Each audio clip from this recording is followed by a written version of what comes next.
Obbo Taayyeen maaliif aangorraa akka ari'aman sekondii muraasaaf dhaggeeffadhaa viidiyoo kana. Obbo Taayyeen maaliif aangorraan kaafamee jedhu gaaffii jalqaba dhiyeesseefidha. Lakki sababni waanuma amma araara jenne malee wanni biraa maaltu jira?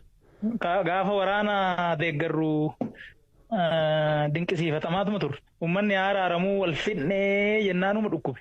Kanaaf amma isin barreessaa turtan arganiiti moo addatti si waamanii sin gaafataniiru? Lakki waan ayyaamne waliin agarree jira. Xalayaadhuma waajjiratti sin dhufe jechuudha akkasii. Tole. Amma isin kana dura sochii garaagaraa keessa turtanii erga ministeera muummee Abiy Ahmed aangootti dhufan booda gara aangootti kan dhuftanii si'achi maal gochuudhaaf adeemsi keessan yookiin immoo kaayyoon keessan maal ta'a?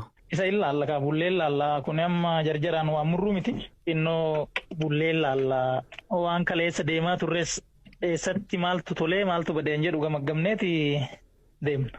Barreeffama keessan keessatti ministeera muummee Abiy jabeessanii qeeqxan jecha aramaneedhus dubbachuu barreessuu keessanii argee tarii maarraa madde kun?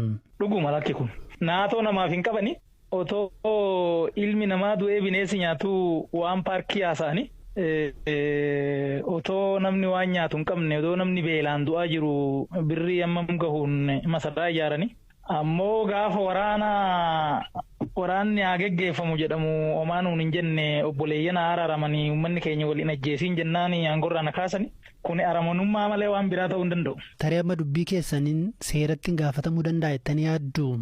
Maal rakkoo maal qabaree kun seerri eessa jira seeratti gaafatamnu numaan gaafatamna hoo gaafatamne saniif immoo qophii. Duratti waa'ee paarkii naan jettan paarkii isaa masaraa mootummaa haaraa ijaaramaa jiru sanaa? Wanni kun akka dhufuu danda'u wayii akeektanii qophaa'aa turtan moo akka tasaatti aangorraan kaasan jettanii yaaddu sun?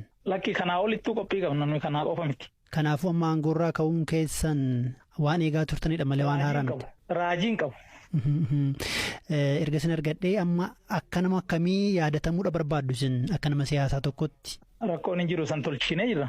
Maal afan isin gaafadhee amma isin mootummaadhuma keessa teessanii mootummaa qeeqaa turtanii waan akkasii kana dura hin baramne tarii baramuu dhabuunsaa kanatti nageesse balaa kanaaf na saaxileettanii yaaddu? Lakki sanii natti hin fakkaatu. Bilisummaan yaadaa qajeeltoo paartii keenyati. Innaa qajeeltoo saniin faallaa dhufuun. Ani amaneetumani qajeeltoo sana amaneetumani dubbachaa ture akkana. Kanaaf adeemsi ministeera muummee adeemaa jiran waan kitaaba isaan irratti barreessan faallaadha jechaartu? Wanni kitaaba san irratti barreessan tokkichi iyyuu isa bira hin jiru. Inni waan biraati jiruun isa. Akkamiin akkas jettan isin? Waan godhaa jiran argine kaa jaalala gaafa dura jalqabnu quban qabdan isin jaalala jennee dhiifama jennee nageenya jennee amma immoo yoo laaltan Itoophiyaa bakka hunda waraana jira. Uummanni gaafas wal jaalattu baay'ee nama wal jibbee jira. Kanarraa kaanee maala keenyaree kana malee. Amma obbo Taayyeen paartii siyaasaa mormituu yookiin immoo morkataa seenuu danda'u ennee dubbachuu dandeenya si'achi jechuu kiyya. Kana sitti mee jira barii kana ganaan laala. Itti teessanitti yaaddu. Bakka. Tole hayyee guddaa galatuma obbo Taayyee. Himannaa akkasumas dubbii obbo Taayyeen dhiyeessan irratti ammatti waajjira ministeera muummee akkasumas immoo paartii isaaniirraa wanti jedhamee hin jiru.